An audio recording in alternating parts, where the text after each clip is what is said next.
let's read poem today, and this poem is written by Thomas Hardy. So this is a poem, Weather, and it's a very beautiful poem written by Thomas Hardy. I would like to listen this poem sung by Henry James. She has sung very beautifully.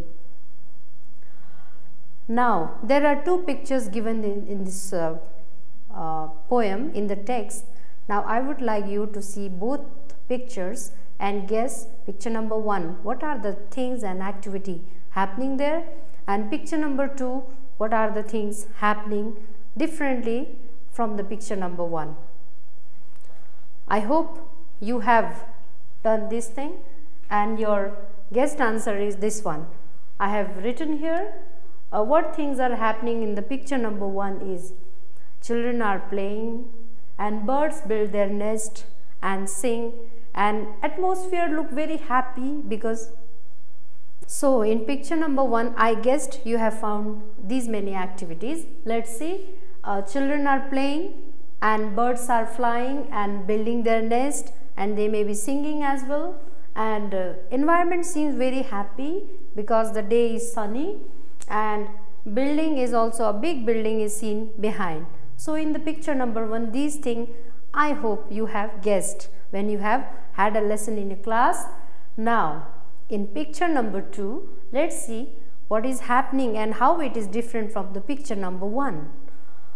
In picture number 2, people are sitting and enjoying the warmth of fire. They are not going outside. They might be feeling very cold. Weather seems very dull and all are inside, and birds are also very silent and all are inside the home. So in the picture number 1, the activities are just taking place, and in picture number 2, all seem very silent without doing much activity. Now let's see the poems. This poem has 2 stanzas, stanza number 1 and stanza number 2. So this poem, in this poem, the poet has expressed his feeling towards the nature. So let's see. This is the weather the cuckoo likes, and so do I. He says that this is the weather the cuckoo. Cuckoo here is a bird. The cuckoo likes. The poet also likes. Therefore he said that, and so do I. And when showers be tumble, chestnut spikes. Shower, when there comes a rain, a beautiful rain. Then showers be tumble, chestnut spikes. Chestnut here is a tree, a kind of tree which contains a red and brown color fruit, and so whenever there is a beautiful shower comes very gently, and the chestnut, the tree mentioned by the poet here, spikes in this, the fruit of the tree must be falling down, and it spikes the human being. And the little brown nightingale builds his nest, and they sit outside at the traveler's rest. So builds here in the sense is sings. So you know the other bill also, the bill which we pay in the restaurant, but here we are talking about the bills. The bird bills means the bird sings, and they sit outside at the traveler's rest. So birds come outside and they sit in the wherever the place, traveler's rest, the place where people used to take rest and wait for a while. And birds are also enjoying the beautiful day, and they are also sitting here and there. It's just according to the poet in a general sense. And maids come forth, sprig, muslin, and citizens dream of the, and maids come forth, sprig, muslin dressed, and citizens dreams of the south and west, and so do I. So here it means that maids, a young girl, maid here means a young girl, they come forth. You know the girls always come in very decorated dress and beautiful dress, but here in the poem, come forth, sprig, muslin here is a thin cotton cloth.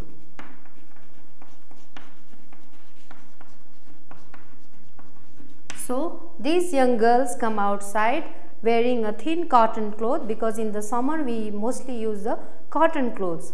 And citizens dream of the south and west, and so do I, and I think so do you. So here, in the sense that in this poem, people are moving from east to west, west to east. The weather is very beautiful and good, so they are enjoying the beautiful nature, the beautiful sunny day in the very first stanza. And now in the second stanza, this is the weather, the shepherds shuns, and so do I.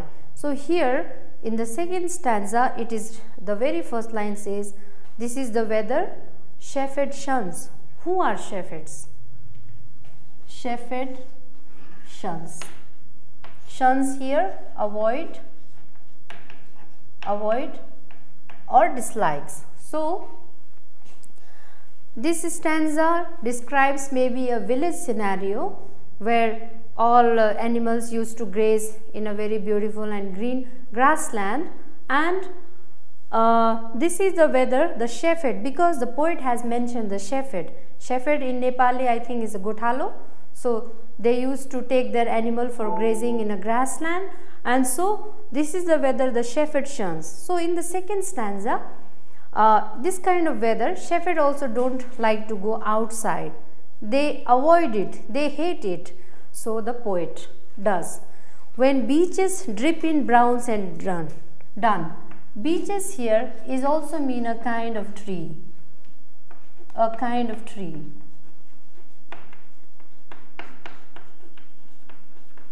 So beeches drip in brown and duns, turn into a grey color, and thresh and ply. So here due to the weather, so the color of the trees, leaves also change in a different, because of the very painful situation of the weather. And hill and thresh and ply. Thresh here means move wildly, and ply means regularly.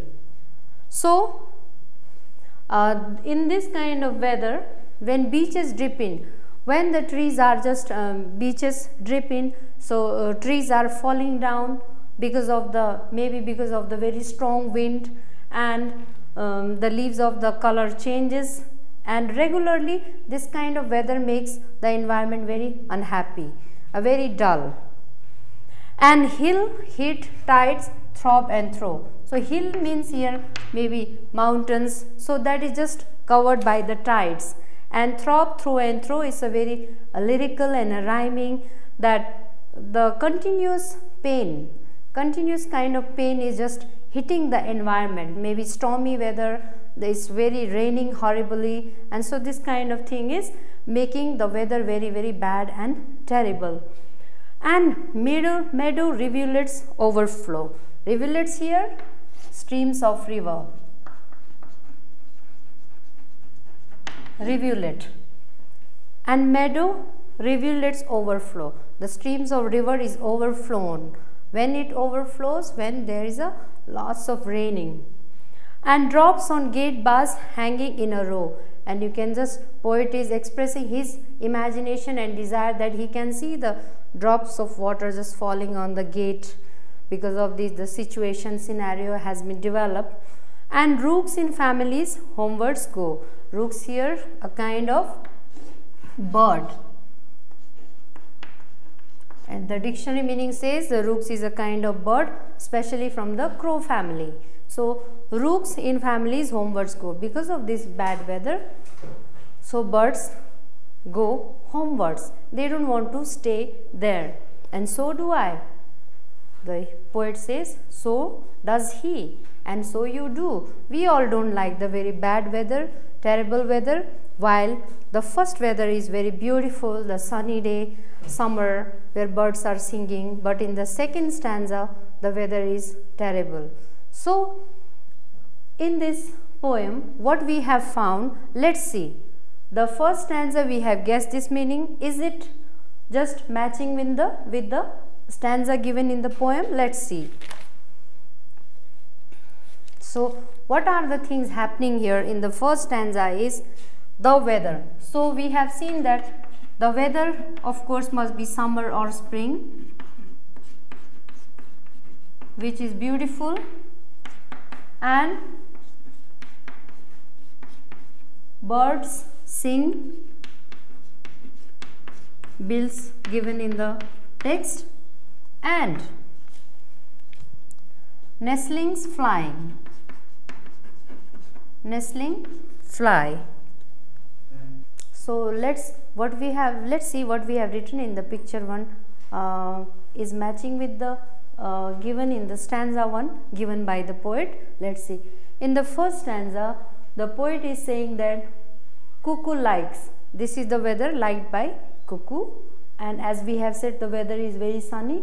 Showers be tumble, chestnut spikes, a beautiful tree, and nestlings means baby birds are flying because they are happy, and nightingale is singing because the weather is very cool, and they sit outside at the traveler's rest. So they are sitting at outside where people used to get rest for a while, and citizens mean people in general, they are moving from one place to another. The sense of south and west is they are moving from one place to another for their general work. And the poet also likes, he says, and so does he. And in the second, like we have, people are sitting and enjoying the warmth of fire, but in the second stanza we can see that people are not doing much movement. They are not traveling from one place to another. They are just sitting and having the warmth of fire, and everything is seen so quiet. Birds are not singing, they are silent. Human being also just sitting and having the warmth of fire. And the weather's description is given very beautifully by the poet, that when the weather becomes so bad, it affects directly, indirectly the human being and nature, like the mountains are hidden by the overflow of the rivulets, and the birds also leave that place and go to their homewards, and a regular kind of pain, the pain which is created by the bad weather, that is mentioned in this stanza number 2. Now let's have some word and its meaning. So dear students, just now we have seen in this poem that there are 2 types of weather mentioned in the poem. In the first stanza, the weather is very beautiful, very sunny day, and people are doing various activity. But in the stanza 2, the weather is terribly bad. The poet also doesn't like the second stanza, but he likes the first stanza, means the first kind of weather he likes. It shows the mood of the poem as well. From the examination point of view, we have to read the poem, because the poem sometimes come as a scene passage in the exam. So when you read the poem very first time, you just read it, and when you read second time, then underline the poems, the difficult words, as I had done previously, the words which you feel difficult, and use your dictionary and write the meaning over there on the book as a footnote or just nearby, and then afterward read it for the 3rd time, and then we can get the general meaning. And some meanings I have written on the board, it may be helpful for you. Let's see, like bill in the text it is given. So as I have said, the another meaning of bill is the bill which we pay in the restaurant, that is the bill. But here the bill means sing in the poem. Drip, fall or let fall in a small drops. And thresh, move wildly. So the thresh in the second stanza is mentioned here, means move wildly. Then throb, beat or sound with a strong rhythm, a pain. And then ply, travel regularly over a route. The regular traveler from the same route. And rook, a bird of the crow family, especially mentioned from the crow family, in the sense maybe the bird is blackbird, all the blackbirds, it may refer to that. And muslin, this is pronounced as muslin, not muslin. So the correct pronunciation is muslin, thin cotton cloth. So girls were wearing, the young girls were wearing. So when we take out the meaning for our personal study like this, it will be very helpful to do the synonyms and antonyms. Now let's see some examples of some synonyms and antonyms. First, the synonyms. Now you can guess the meaning from the text. Baby birds. Just now we have seen that what are the baby birds called. In the text it is given. So nestling, nestlings fly. It's written nestlings. And young girl. So young girls come in muslin, thin cotton clothes. So young girls here. In the text you can see, you can find the word maids. And then dislikes. This is the weather the cuckoo shuns. So dislikes, shuns. And sings, just now I have said, sings means bills. Bills, bird bills. Thin cotton cloth, muslin. In this way we can do the synonyms and recognize the synonym from the text. Rain, showers be tumble. Do you remember? Showers. And a kind of tree. Yes, I have written, when I have written the stanza on the board, you might have noticed there were two kinds of trees. A kind of tree. One was chestnut. Chestnut, and beeches also mentioned there. Beeches. The difference between is chestnuts has a red and brown fruit, but beeches is just a kind of tree. And name of an inn. So people just used to take rest for a while, those kind of place. Name of an inn, Travelers Rest. Travelers Rest. So this is the word given in the text and you are told to find the synonyms. And after synonyms we are moving to antonyms. Antonym means opposite words. Opposite. And synonyms, similar meaning.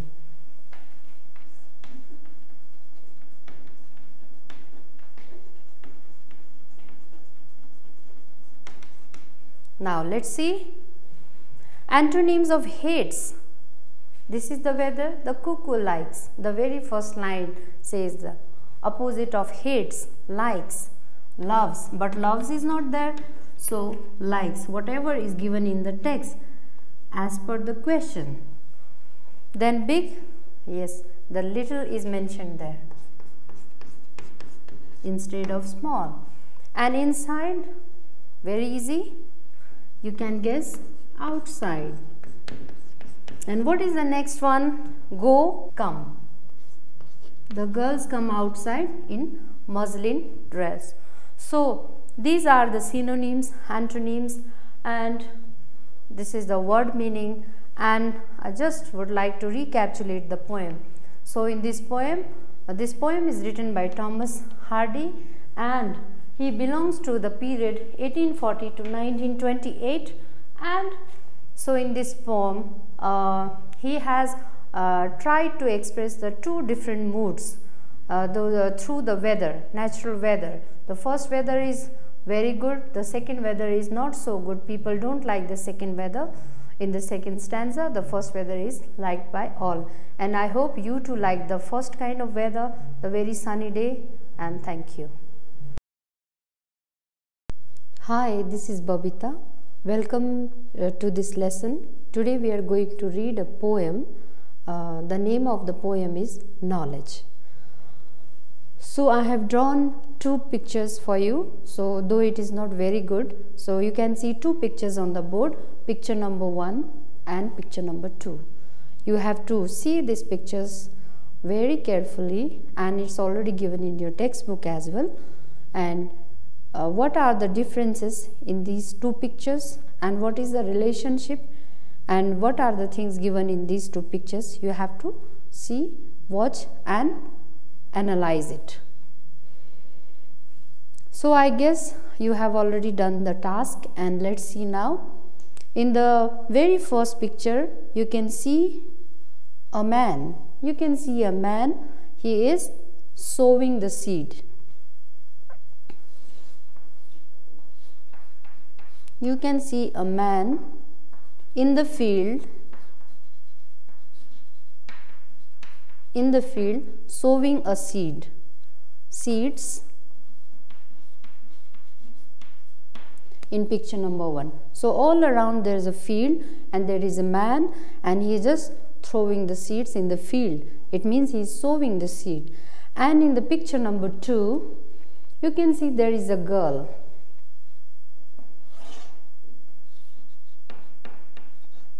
There is a girl and a book in her hand.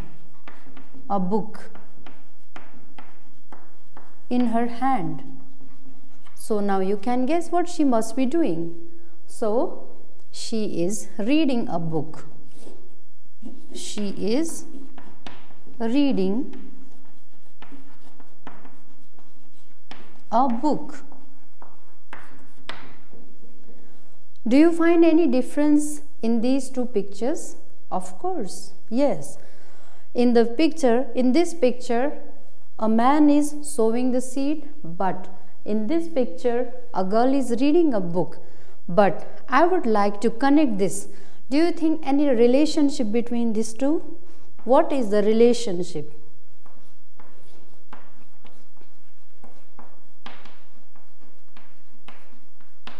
What is the relationship between these two pictures? I just would like you to guess. Maybe this girl will read and afterwards she will become a farmer. Is it so? So let's guess what the poem says. Okay. So we can see this poem Knowledge is written by Eleanor Farjeon. So she has very beautifully discussed these things in a poem, and when you study this poem, then you will get to know the relationship between these two pictures. Knowledge. Your mind is a meadow to plant for your needs. So here the poet had said your mind. So he had compared a mind with a meadow.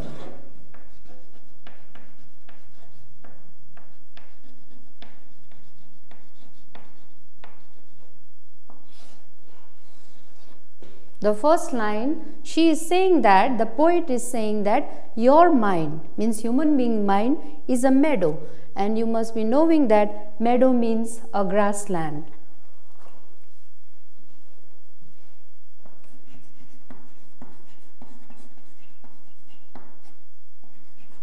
A grassland. So meadow means a grassland which is very fertile, beautiful, everyone would like to see it. And to plant for your needs, you are the farmer. So what she is saying, what poet is saying is, this is a meadow and this is a meadow, a grassland, beautiful land, and you are the farmer. Who is the farmer? You yourself. So therefore this man is sowing the seeds in the farm. You are the farmer with knowledge of seeds. So you yourself is a farmer and you have to sow the seed of knowledge. That's what poet meant to say. Therefore, now we are going to get the relationship between these two pictures.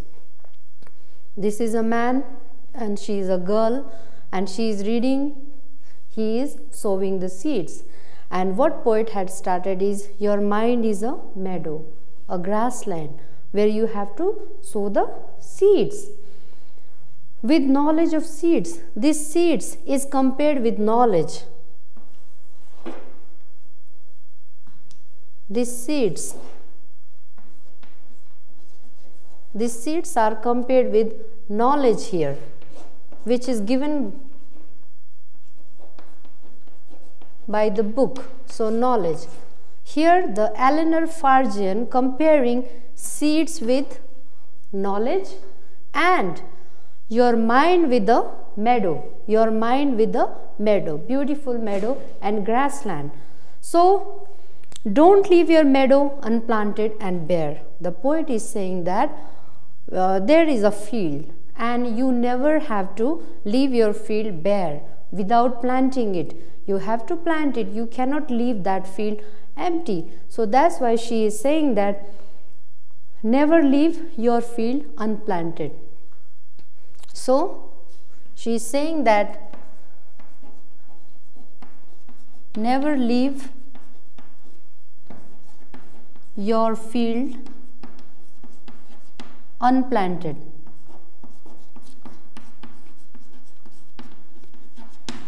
And next what she says, sow it with knowledge and tend it with care.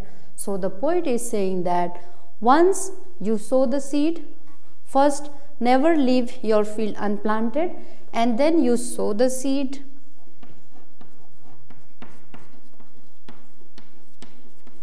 After sowing the seed, you have to care it. Care it. So sowing the seed is only not enough, you have to care it. Who would be a know-nothing when he might grow? The seeds of knowledge. So, and another point, she is saying that would know nothing in the sense, know nothing. Know nothing here means ignorant. You have to sow your seed in time. You should not sit like this. You should not be ignorant. You should know when you have to sow your seeds in time in the field, and you should not leave your field bare. You never leave your field unplanted. Sow the seed, care it, and know nothing. You should never be know nothing. It means you should never be an ignorant. Now let's see what she says further. When he might grow the seeds of knowledge of stars and snow. Now she is talking about the knowledge of stars and snow, and we can guess here knowledge of stars and snow. Stars and snow. It must be which subject? Which subject teaches us about the star and snow? It must be astrology. Astrology.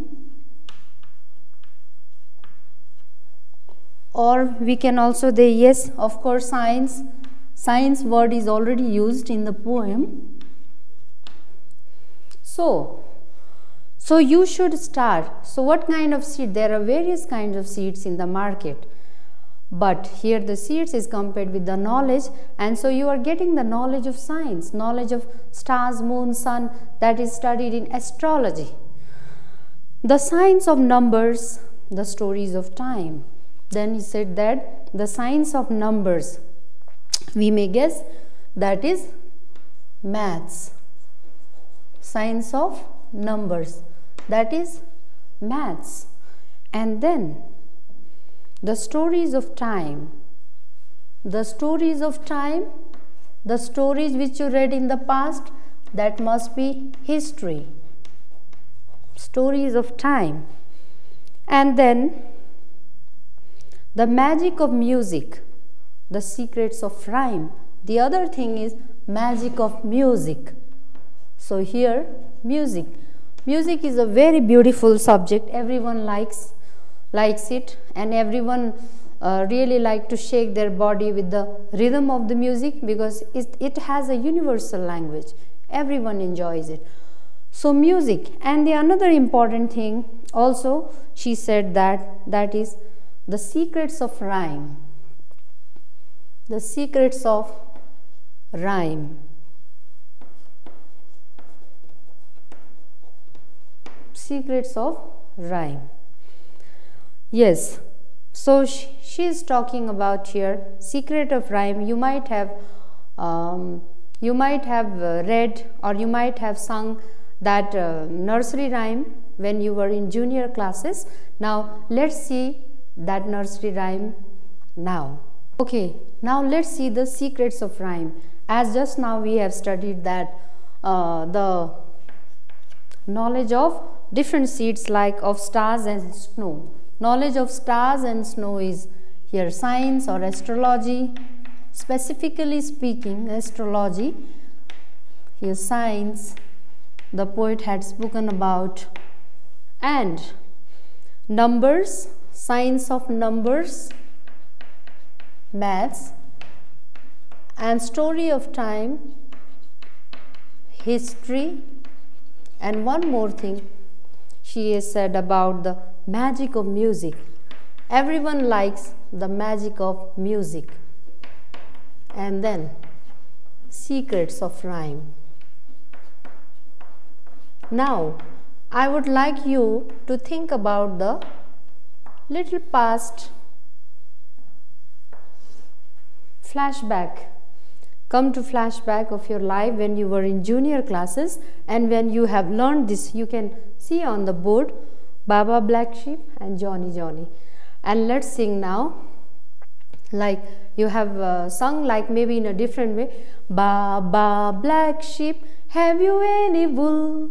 Yes sir, 3 bags full. 1 for my master and 1 for Hodan, and 1 for the little boy who lives down the lane. Okay, so you might be having fun. So this nursery rhyme we have heard in our junior classes, and you know, when there is a rhyming words, then we learn that poem very, very quickly. I learned when I was in class 3, and still I remember, because of the secrets of rhyme and because of the magic of music. It's very beautiful. And so here you can say, Baba Black Sheep, have you any wool? Yes sir, 3 bags full. Now you can see wool full, and 1 for the master and 1 for Hodan. Hodan must be someone's name. And 1 for the little boy who lives down the lane. Hodan lane. So this is rhyming, and because of this rhyming, the lines, the lyrics sounds very beautiful when we sing. And one more. Johnny Johnny, yes papa. Eating sugar, no papa. Telling lies, no papa. Open your mouth, ha ha ha. And this is very, very popular. You might have heard this also. And now let's see here. Johnny Johnny, yes papa. Eating sugar, no papa. Telling lies, no papa. Open your mouth, ha ha. Papa, papa, papa. All 3's are papa. And here Johnny, yes papa. Here no papa. Here also no papa. So in this way, child learns very, very fast when the things are in very beautifully rhyming. When things are rhyming, when words are rhyming. So they learn it very beautifully. So now what poet further says? Now let's see. As I talk about, she had talked about now 5 things in the poem. These are compared with the seeds of knowledge. These are compared with seeds of knowledge.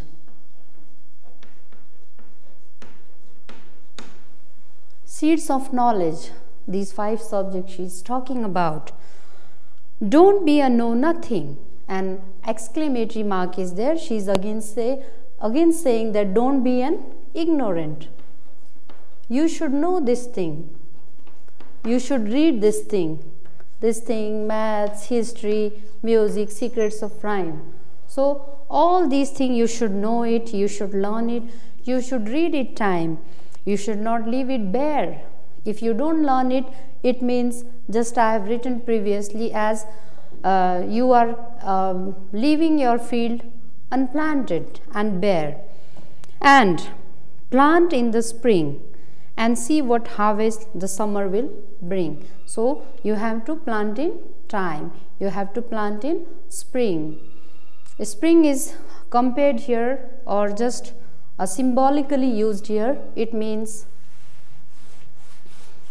spring here means in time. Because if you don't do things in time, even though you do it later on, it becomes useless. Now let's see what further she says in this poem. And Plant in the spring.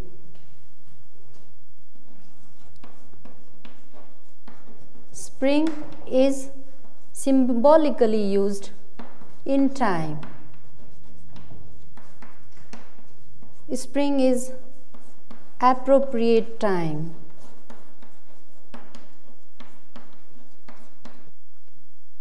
So, spring symbolically used here means in time. You have to plant your seeds in time, means appropriate time. If you don't sow your seed in time, it will be useless. And see what harvest the summer will bring. And the poet is saying that after a hard working, after sowing the seed in your field, so after sowing a seed in your field, you will see what harvest it will bring, means what result.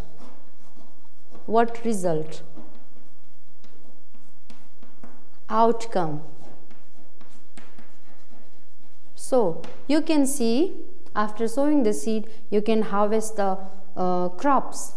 So in the field, after sowing the seeds in summer, you harvest your crops and you enjoy the delicious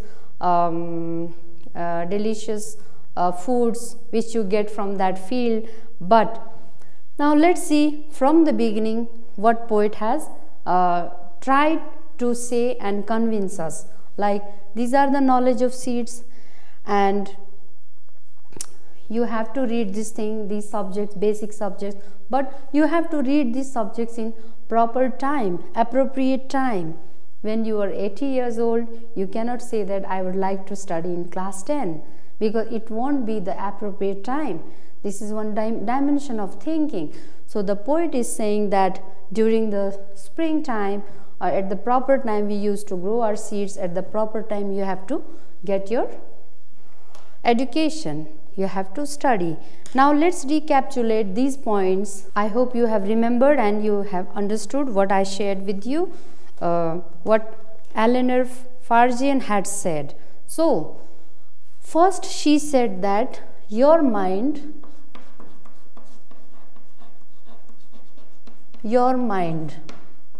is a meadow. Whose mind? Your mind, especially students' mind. And other thing she had said, you are a farmer. You are a farmer. You yourself is a farmer. In the sense, you are a learner. You are a learner. So, and next what she says is, with knowledge of seeds, so you have to sow the seeds. Sow the seeds of knowledge. So, seeds are compared with knowledge here. And what she says, don't leave your meadow unplanted and unbare.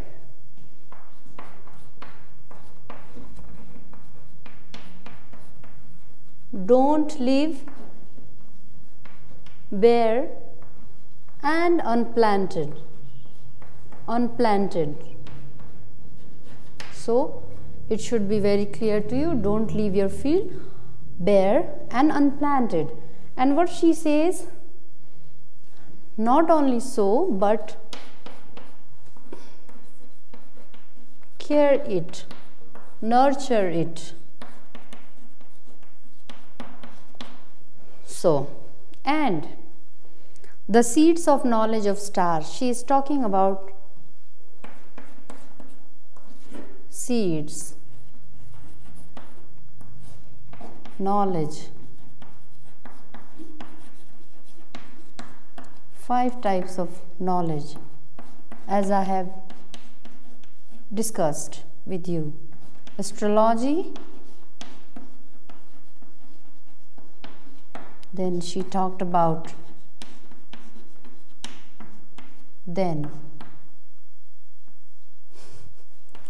stories of time, of course, history. And then she had talked about music. And then she had also talked about secrets. Secrets of rhyme. Now, so she is saying that these 5 kinds of knowledge you must get in time. The science of numbers, stories of time, the magic of music, the secrets of rhyme. Don't be a know nothing. She again say, don't be an ignorant. So don't leave bare and unplanted here. It means ignorant. Don't be an ignorant. Don't be an ignorant. So she had used the phrase like know nothing. Don't be a know nothing, which means don't leave bare and unplanted. Don't be an ignorant. You have to learn. You have to study. You have to read to be educated. And plant in the spring. This is very important. Plant in spring. Spring symbolize time. Not only time, but appropriate time, because for everything we have got appropriate time to do it, to perform it, to act it. Now, and see what harvest the summer will bring. Lastly, she is talking about the result.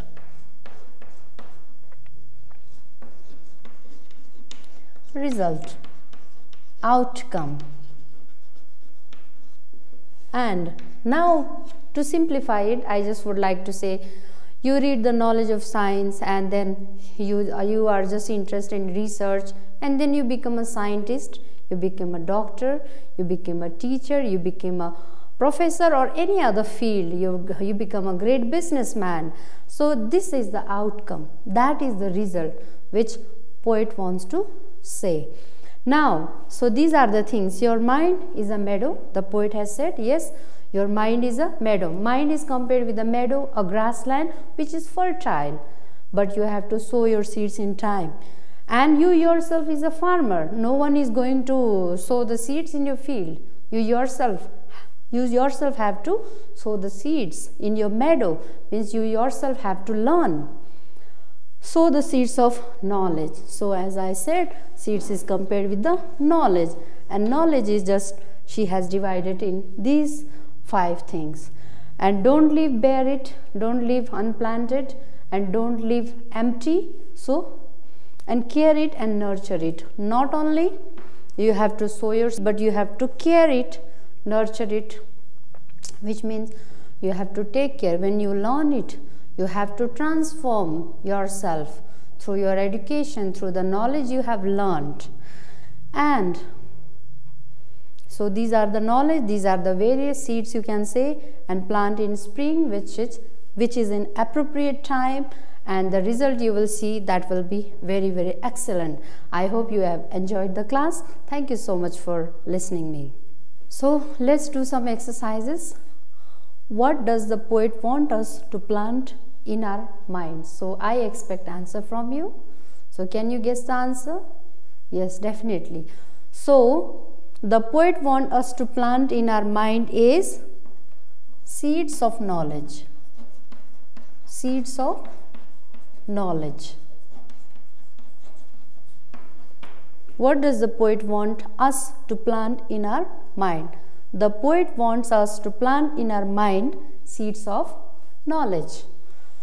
What does a know nothing mean? Here, know nothing means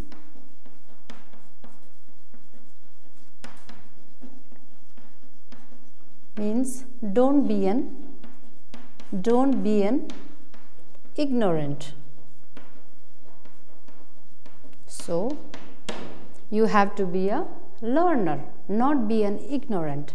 Next is, what does she think we can learn about? What does she think we can learn about? So she had talked here about the science. She had talked about the astrology, history, maths, music, and rhyme, secrets of rhyme. So these are the thing. What does she think we can learn about is, so you can write that she is talking about this thing, these types of seeds. What does the spring mean when the poet says plant in the spring? So the poet is talking about the time. The spring here means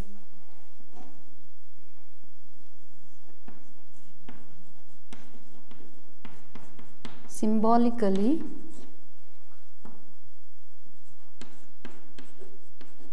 spring here means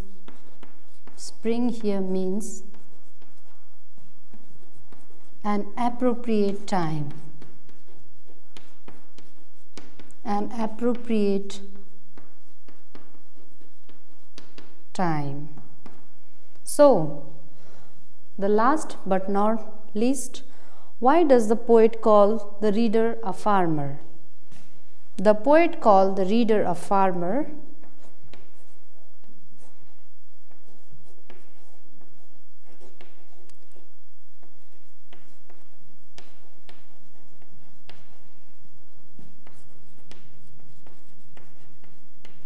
because reader has to learn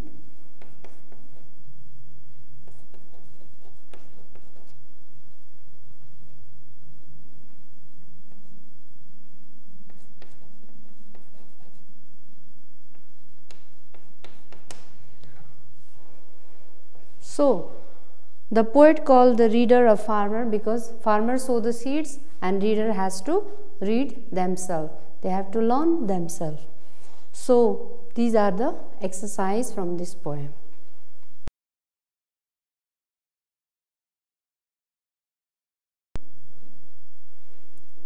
Hi, welcome to this class. Today we are going to study the poem Where the Mind is Without Fear, written by Rabindranath Tagore. So let's see some introduction about this poem. Actually, this poem is taken from the book entitled Prarthana, which means prayer, and it is written during the time when India was under the British rule. So this poem has got a spirit of nationalism. So let's see one by one. First, I would like to read the poem and then I'll just explanation also side by side. The title itself is Where the Mind is Without Fear. Did you see the title, Where the Mind is Without Fear? If we put a question mark, so what will it be? So, where the mind is without fear. Where the mind is without fear. So, where the mind can be without fear. And he had given some conditions given here. Before begin this poem, a picture is given in your textbook. You can look on page number 42. So where it has given a picture and asked the questions. How many different races can you recognize?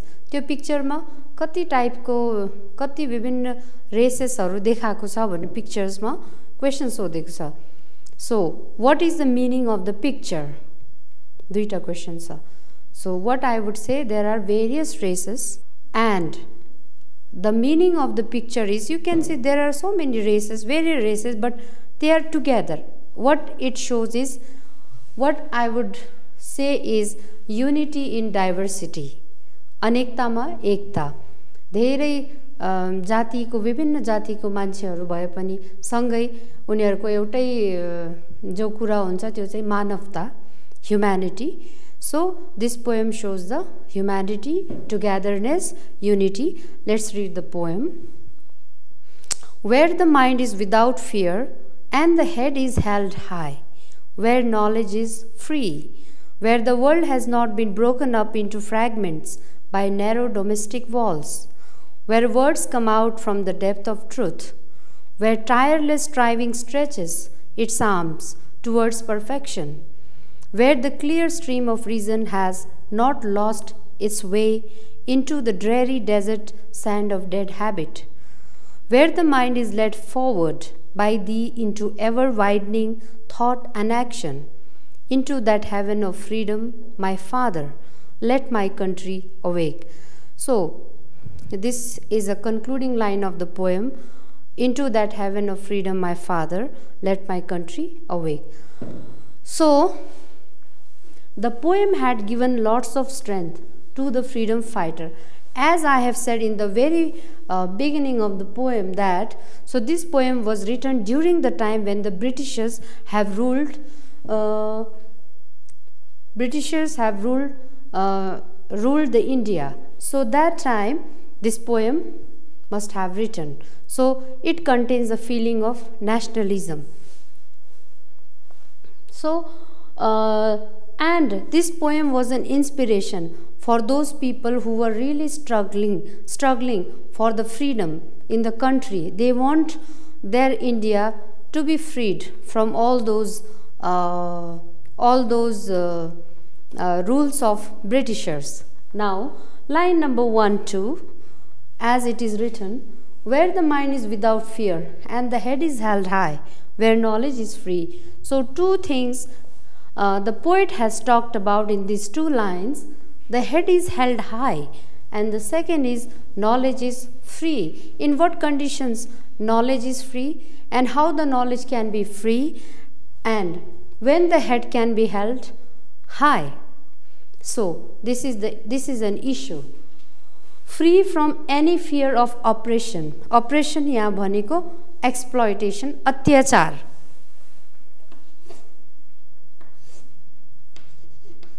अत्याचार.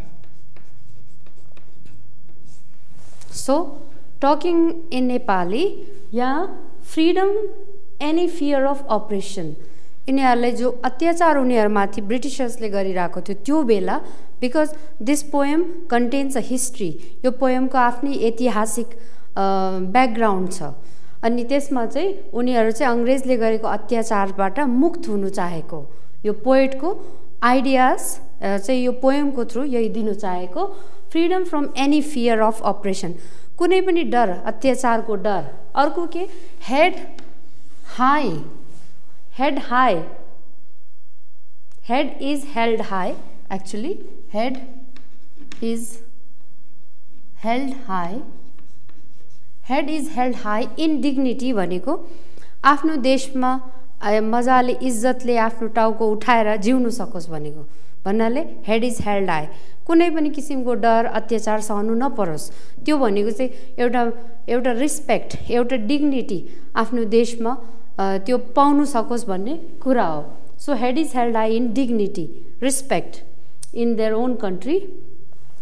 End education should not be restricted to the upper class only. यहाँ रविन्द्रनाथ ट्यागोरले भन्दैछ शिक्षा भनेको खाली त्यो upper क्लासको मान्छेलाई मात्रै नहोस्, उच्च वर्गको मान्छेलाई नहोस्, तर त्यो एडुकेसन शिक्षा भनेको प्रत्येक जनालाई के अरे शिक्षाको अधिकार होस्, शिक्षित हुनु पाओस् भन्ने उसको sense. So the poet is saying that everyone should get education. It should not be restricted only to the upper class. And everybody should be free to acquire knowledge. Everybody should be free to acquire knowledge in the sense that education should not be based on gender, should not be based on caste distinction, So he has again said two things about education. Education should not be based on gender discrimination and other caste distinction. It is in the sense that education, like girls are not sent to school in those days, only boys were sent to school, so girls were discriminated, so gender biasness. And other thing is caste. Those who were in the upper class, they used to go to school and get education, and for other caste, they were not given free education. So they were not allowed to get education at all. So the now poet wishes for a world not fragmented by prejudices, wishes for a world not fragmented by prejudices based on caste, creed, color, religion, other baseless superstitions. So poet is wishing for a country, a place, a world where there must not be any discrimination and there must not be any prejudices which is based on the caste, creed, color, religion and other superstitions. People must be free to believe any religion, to follow any faith or belief. They must not be discriminated on the basis of caste, whatever the caste they belong to. And other baseless superstitions, like lots of rules and regulations were made only for girls, so in that society, and only for women. So those kind of baseless superstitions should not be followed at all, the poet meant to say in these lines. Now once again I would like to read. Where the mind is without fear and the head is held high, where itself a question, where? So he had given these conditions. When these superstitions will be finished, and when these caste distinction will be finished, gender discrimination will be finished, and then when people are free to get education, so then there will be a place which the poet wants to see, the poet wants to face and have. Now let's see. Knowledge is free, he has said, so knowledge should be free. It should not be based on the gender discrimination and other caste distinction. Where the world has not been broken up into fragments, he has said, these things fragments the world. As I have said, caste, creed, color, religion, superstitions, these things fragments the world. It creates a wall between the world, which means this fragmentation will not help the world, a place to be united. Where words come out from the depth of truth. Now he is appealing for the truth, as I have written here. Truthful, not superficial. He wants his countrymen, his people, to be honest, to be truthful, not superficial, so they can express their sincere feeling. So he is looking for those sort of people. Where tireless striving stretches its arms towards perfection. Where tireless striving stretches its arms towards perfection. Striving means effort. Actually, in this line, where tireless striving stretches its arm, here means continuous effort. So the countrymen, the people should give their continuous effort to make their country free from those domestic walls, those narrow domestic walls, what he had talked about. So, and the country people should move towards the perfection. They always have to try their effort. They have to put their effort continuously without getting tired, so that one day they will get freedom. Where the clear stream of reason has not lost its way.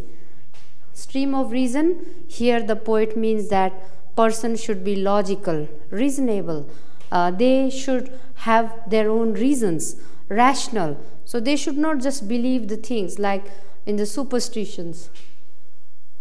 strive without getting tired, as in the line just now I read. Rational reason must not be lost among outdated custom and traditions.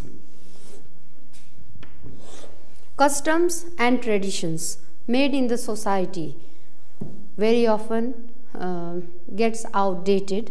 So because it may be suitable in that time, but it used to be outdated. So poet is appealing that we should not bother about those outdated customs and traditions. Therefore he had said that we should be rational. We must have our own reasons to think. It should not be lost its way into the dreary desert sand of dead habits. So it should not be, our reason should not be lost in this sand of dead habits, in that outdated customs and traditions. Where the mind is led forward by thee into ever widening thought and action. Ever widening thought and action here mean positive thinking. Positive thinking. The poem sends a message that the society should be free of social evils, disharmony, and unjust. The poet wants a society which is free of social evils, disharmony, and unjust. So poet ले चाहेको समाज चाहिँ अत्याचारबाट मुक्त हुने, अत्याचार नभएको, अन्याय नभएको, अनि जहाँ एकता, सधैँ एकताको साथ मानिसले आफ्नो जिन्दगी जिउनु सक्ने, अनि एउटा रेस्पेक्टको साथ बाँच्नु सक्ने त्यस्तो समाजको कल्पना गरेको यो पोएटले यो पोएममा छ. And where the mind is led forward by thee into ever widening thought and action, into that heaven of freedom. Heaven of freedom.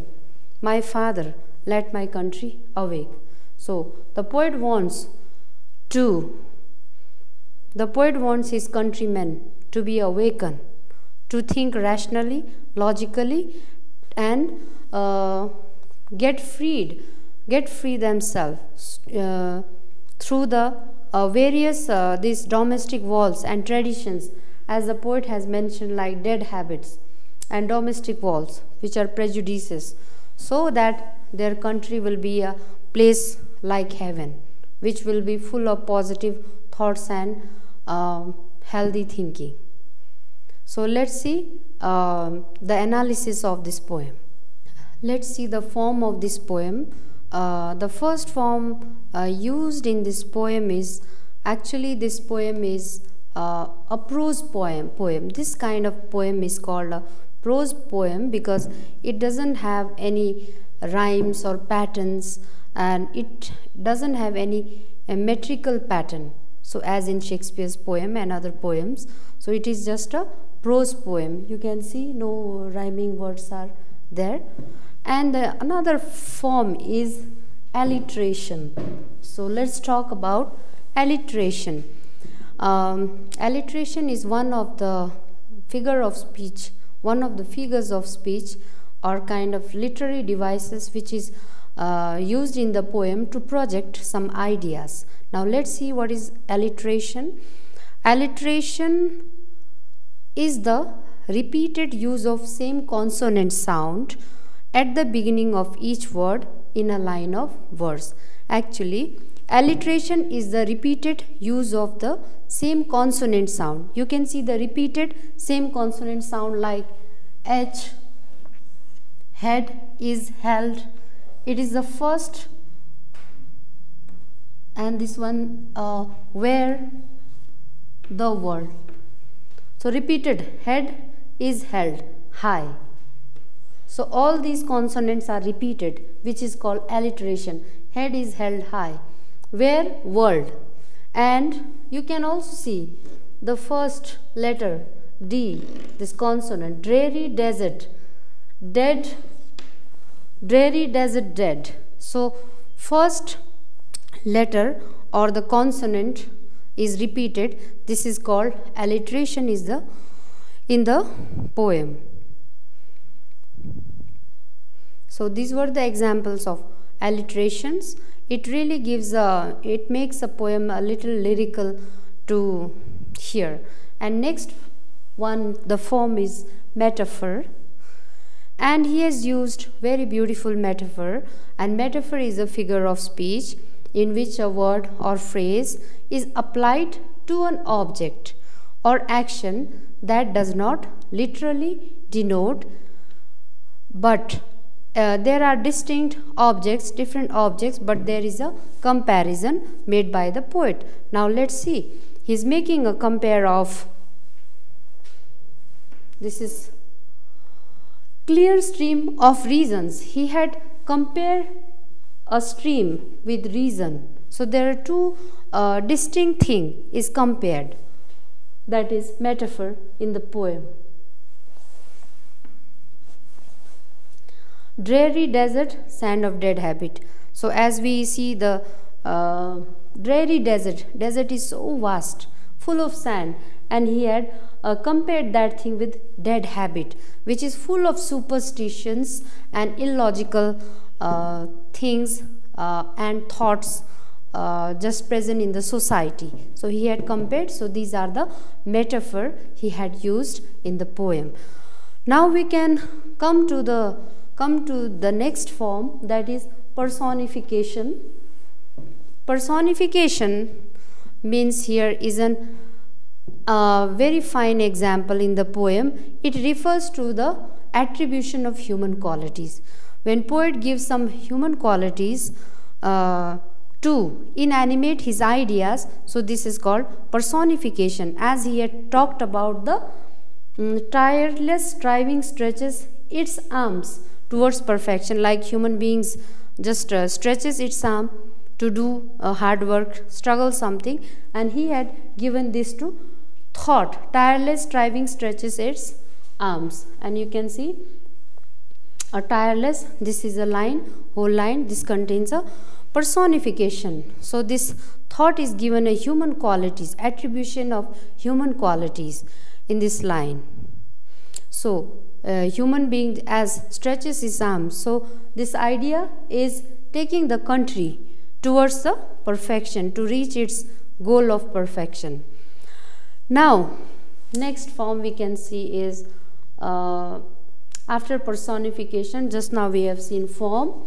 Form contains alliteration, metaphor, and personification. Now we are going to see the style. The style the poet has used.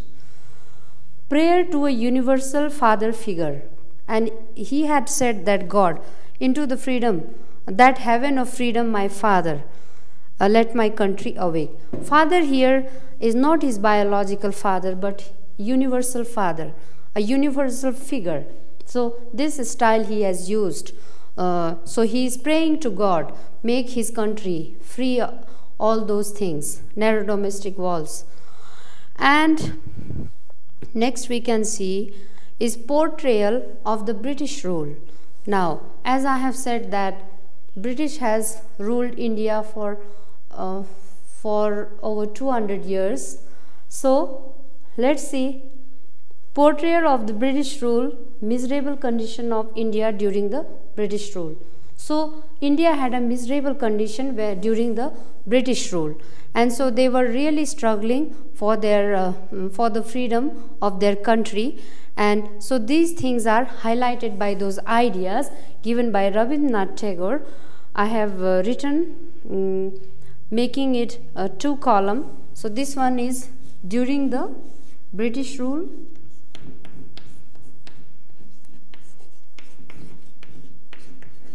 and this is what poet thinks. I just would like to rub this upper one. So here I would like to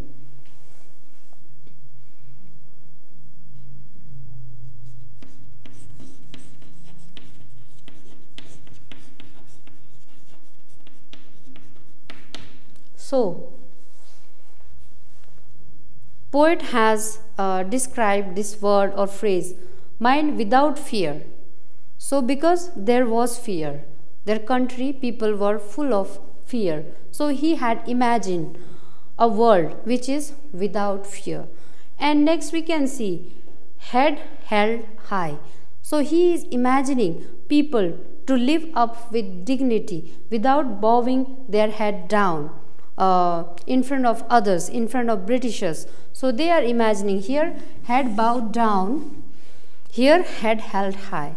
So he wants his countrymen to uplift his head held high, so live up with dignity, so without any bowing their head in front of others.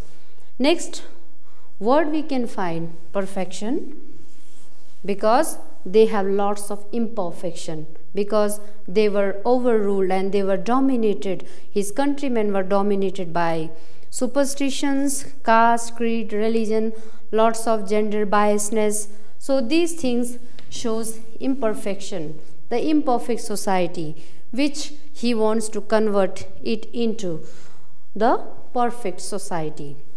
Then we can see he is appealing for the truth.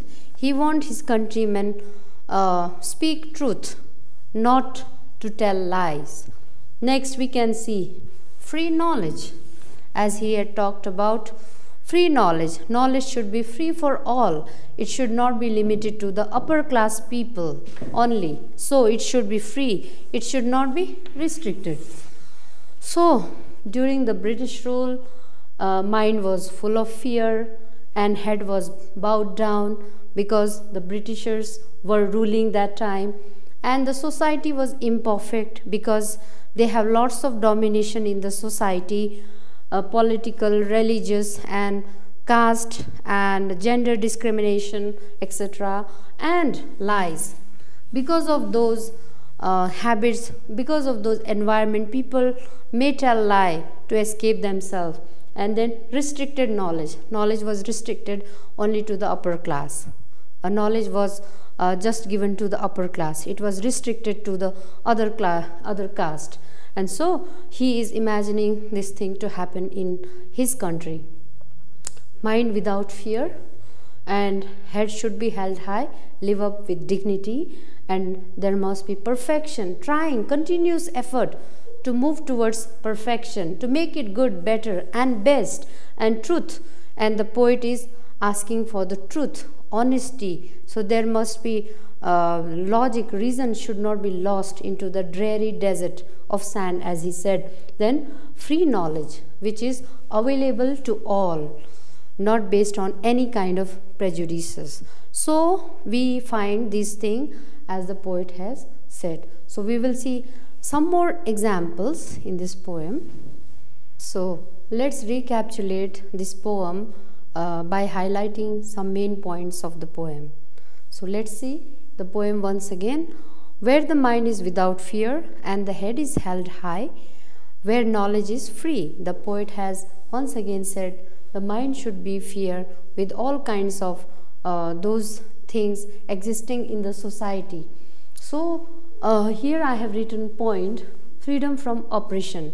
When he talks about freedom, he is talking about the freedom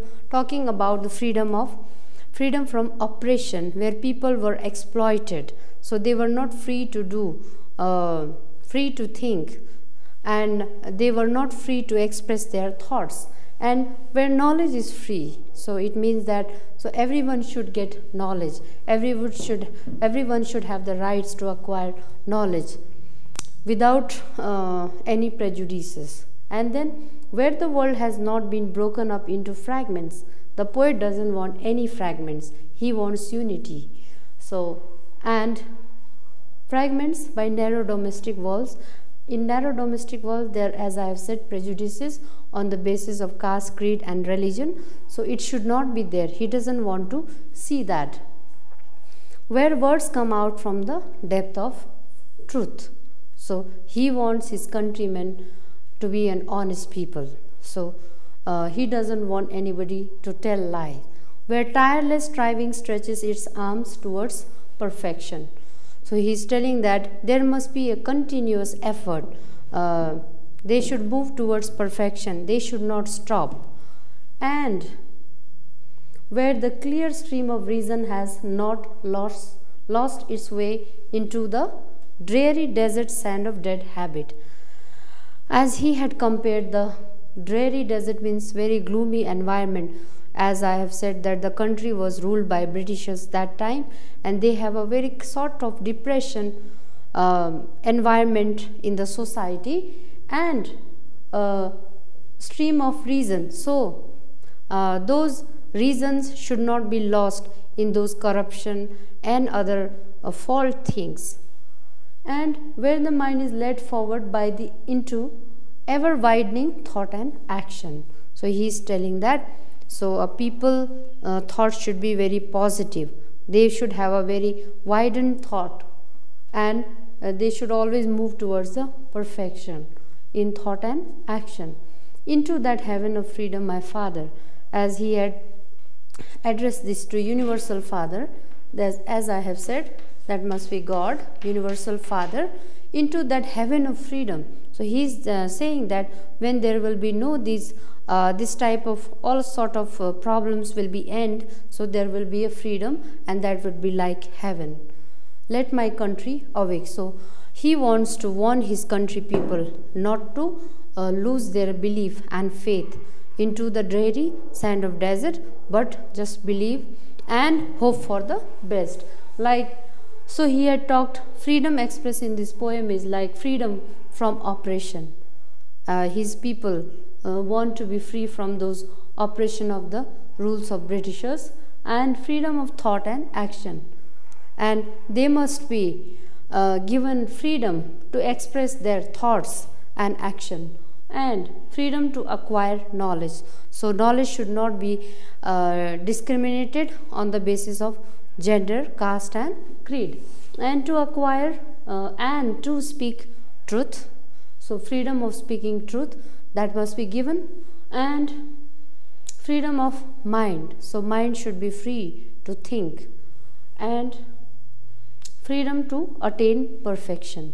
So these are the things. Means always the poet has said and appeal his countrymen to move towards perfection, which means always try hard, not to stop. So यहाँ पोएमले पोएटले यो तीन चार कुराहरूलाई यहाँ एकदम highlight गरेको छ. Like ब्रिटिशर्सले rule गर्दाखेरि उनीहरूको कन्ट्रीमा जो अत्याचार उनीहरूले सहनु पर्थ्यो त्यहाँबाट फ्री हुने, अनि आफ्नो विचार अनि सोच्ने क्षमता, त्यसमा फ्रिडम पाउने, अनि त्यसपछि जो शिक्षा, जो सधैँ हायर क्लासले मात्रै शिक्षा लिने राइट्स थियो त्यो बेला, अनि त्यो शिक्षा चाहिँ सबै कमन जनताले पनि पढ्नु पाओस्, लिनु पाओस्, त्यो ज्ञान लिनु पाओस् भन्ने उसको चाहना थियो. एन्ड आफ्नो जो एउटा सोच्ने क्षमता हुन्छ, पोजिटिभ थिङ्किङ हुन्छ, त्यो चाहिँ लस्ट नहोस् भनेर पोएटले यहाँ अपिल गरेको छ आफ्नो कन्ट्रीम्यानलाई. So the poet is telling this thing, that the person should not lose his reasons, and the person should not tell lie, he should tell the truth. And the poet is also comparing the dreary desert and stream of reason with the stream of what we say, stream of reason. He had compared the stream with reason. So, and in this way he had highlighted this thing, that we should be free of all kinds of prejudices. So coming to the forms of poem, he had used alliteration, metaphor and personification. As I have said that alliteration is the repeating of the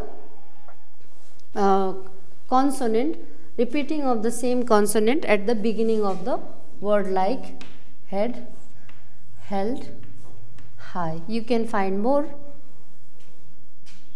where the word has not been broken up into fragments. So here, where and world. So these are the alliteration he had used, repetition of the same consonant at the beginning of the word. And then he has also used metaphors. As metaphor example, he has given reason is compared with the stream, and dreary desert is compared with the dead habit. So dead habit, these superstitions, this really makes the society miserable. And then he had talked about the personification, which means, the poet has used attribution of human qualities means stretching arms like in the poem. So we have talked about the form. This poem is known as prose poem, and it has used figure of speech like alliteration, metaphor, and personification.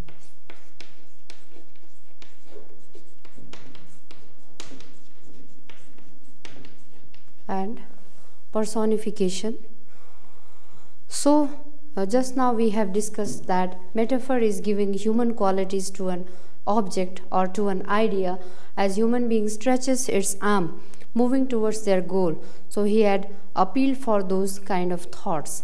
And then talking about style,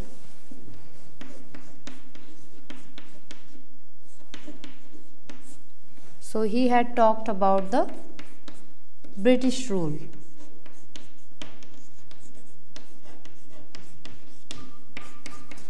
In this poem, he had talked about the British rule. So the portrayal of the idea of British rule, and so he had talked about the so many fear in the mind, as mind is full of fear during the time when Britishers have ruled in the country. So people were not free.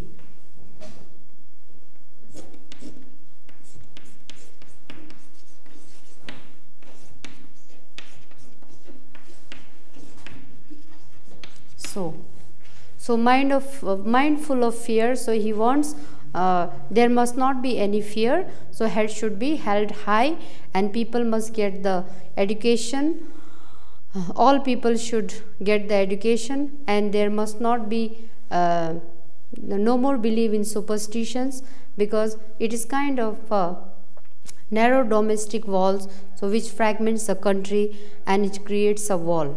So his poems give a message at last is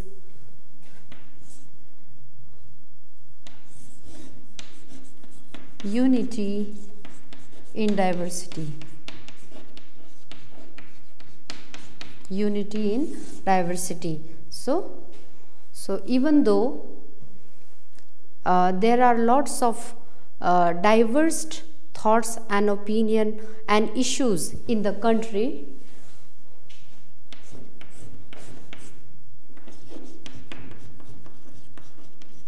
diverse thoughts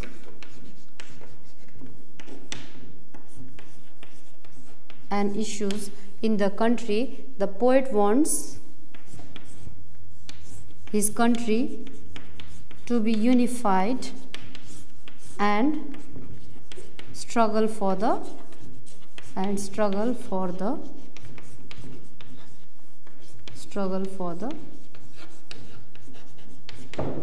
freedom. Students, let's do some exercise.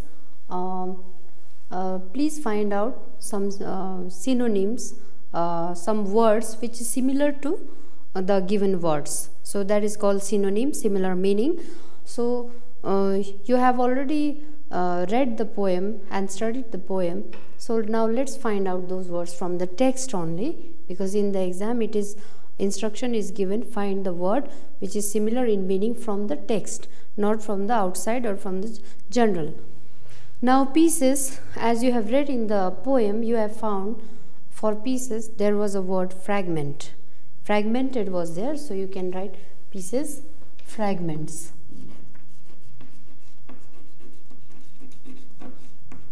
And becomes longer and wider. Becomes longer and wider, in that sense stretches is given. Stretches. And next is gloomy. For gloomy there was a word dreary. D-R-E-A-R-Y, dreary. And then the absence of false, which means perfection. So these are the synonyms for pieces. You can find the words in the text or in the poem, that is fragments, becomes longer and wider, stretches, and gloomy, dreary. The absence of faults, that is perfection. And now let's see the questions. The questions is given in your book on page number 43.